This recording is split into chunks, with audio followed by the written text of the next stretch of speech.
After this, Jesus revealed himself again to the disciples by the Sea of Tiberias, and he revealed himself in this way.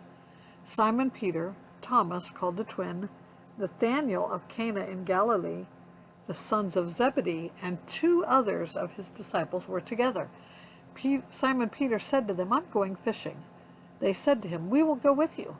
They went out and got into the boat, but that night they caught nothing. Just as day was breaking, Jesus stood on the shore. Yet the disciples did not know that it was Jesus. Jesus said to them, "Children, do you have any fish?" They answered him, "No." He said to them, "Cast the net on the right side of the boat, and you will find some."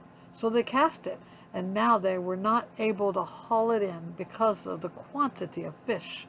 That disciple whom Jesus loved therefore said to Peter, "It's the Lord." When Simon Peter heard that it was the Lord, he put on his outer garment, for he was stripped for work, and threw himself into the sea. The other disciples came in the boat, dragging the net full of fish, for they were not far from the land, but 100 yards off.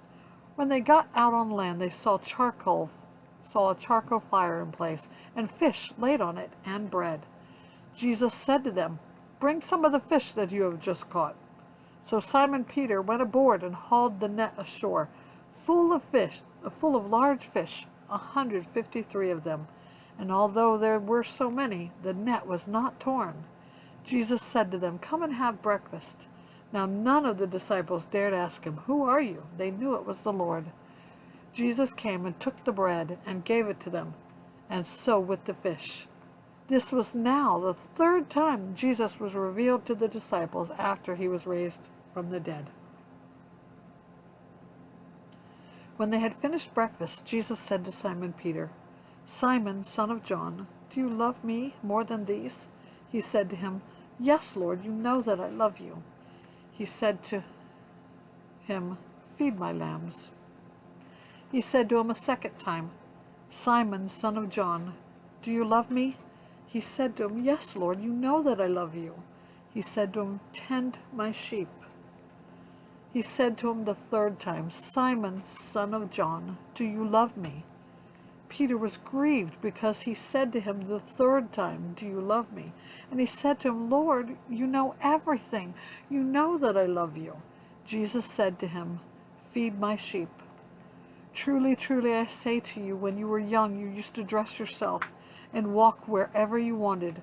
But when you are old, you will stretch out your hands, and another will dress you and carry you where you do not want to go." This he said to show by what kind of death he was to glorify God. And after saying this, he said to him, "Follow me." Peter turned and saw the disciple whom Jesus loved following them, the one who also had leaned back against him during the supper and had said, "Lord, who is it that's going to betray you?" When Peter saw him, he said to Jesus, "Lord, what about this man?"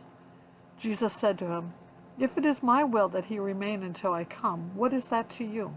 You follow me." So the saying spread among the brothers that this disciple was not going to die. Yet Jesus did not say to him that he was not going to die. But if it's my will that he remain until I come, what is that to you? This is the disciple who is bearing witness about these things, and who has written these things, and we know that his testimony is true. Now there were also many things that Jesus did.